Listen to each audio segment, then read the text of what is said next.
अस्सलाम वालेकुम। मेरा नाम हुमायूं इफ्तिखार राजा है और रिंग रोड रावलपिंडी से रिलेटेड दोस्तों के लिए एक बहुत अच्छी खुशखबरी है कि वज़ीर आला पंजाब जनाब चौधरी परवेज़ इलाही ने रिंग रोड रावलपिंडी और लई एक्सप्रेसवे के मंसूबों पर काम शुरू करने का हुक्म दे दिया है। वज़ीर आला पंजाब जनाब परवेज़ इलाही ने आज के दिन मुतल्लिका महकमों को रावलपिंडी के रिंग रोड और लई एक्सप्रेसवे के मंसूबों पर जल्द से जल्द काम शुरू करने की हिदायत की है। वो लाहौर में गैरिजन सिटी की तरक्याती स्कीमों का जायज़ा लेने के लिए बुलाए गए आला सतही इजलास की सदारत कर रहे थे। इजलास को बताया गया कि इससे कबल लई एक्सप्रेसवे मंसूबा 110 अरब रुपए की लागत से मुकम्मल होने का तखमीना लगाया गया था, लेकिन अब वज़ीर आला की हिदायत पर इस मंसूबे पर सिर्फ 46 अरब रुपए लागत आएगी। वज़ीर आला ने इस मौके पर हिदायत की कि रिंग रोड की तामीर के दौरान शफाफियत और सरकारी फ़ंड्स के दुरुस्त इस्तेमाल को यकीनी बनाया जाए।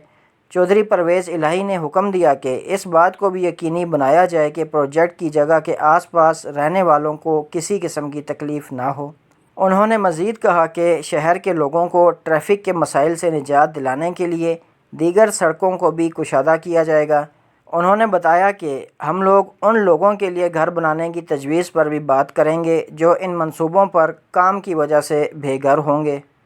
वज़ीर आला का मौक़िफ़ था कि मरी के मकीनों के लिए पीने के साफ़ पानी के मंसूबे पर काम रोकना मुजरिमाना गफलत के मुतरादिफ़ है। पंजाब हुकूमत रावलपिंडी में भी ऐसा ही मंसूबा शुरू करने का इरादा रखती है। अगर देखा जाए तो हुकूमत की तब्दीली के बाद सब तवक्को कर रहे थे कि जो प्रोजेक्ट्स पिछली हुकूमत के दौर में स्टार्ट हुए थे और अगली हुकूमत में उन्हें रोक दिया गया था, अब दोबारा हुकूमत की तब्दीली के बाद तकरीबन 1 साल हुकूमत के पास है। पंजाब हुकूमत 1 साल के अंदर अगर इस पर पूरी तवज्जो से काम करवाती है तो तकरीबन 1.5-2 साल के अंदर जो प्रोजेक्ट इन्होंने बनाना था वो काफ़ी हद तक बन सकता है और अगले आने वाले इलेक्शंस में भी इनके लिए काफ़ी फ़ायदेमंद होगा। अगर देखा जाए कि इतनी जल्दी ये प्रोजेक्ट बन सकता है या नहीं, तो टोटली फाइनेंसिंग इस प्रोजेक्ट की पंजाब हुकूमत कर रही है, क्योंकि वफाक की तरफ से जवाब दे दिया गया था और इस प्रोजेक्ट की मैनेजमेंट RDA कर रही है। मौजूदा महंगाई की वजह से अगर प्रोजेक्ट की लागत भी बढ़ चुकी है तो फिर भी पंजाब हुकूमत के लिए 26 अरब के बजाय अगर 35 अरब भी हो जाती है लागत, तो प्रोवाइड करना कोई बड़ा काम नहीं होगा। इस प्रोजेक्ट का कॉन्ट्रैक्टर FWO है। अगर रिकॉर्ड देखा जाए तो 2-2 साल की मुद्दत के अंदर FWO ने 200-200, 250-250 किलोमीटर लंबी रोड्स तैयार की हैं, हाईवेज़ तैयार की हैं। तो एक 38 किलोमीटर की हाईवे तैयार करना FWO के लिए 1 से 2 साल के अंदर कोई मुश्किल काम नहीं होगा।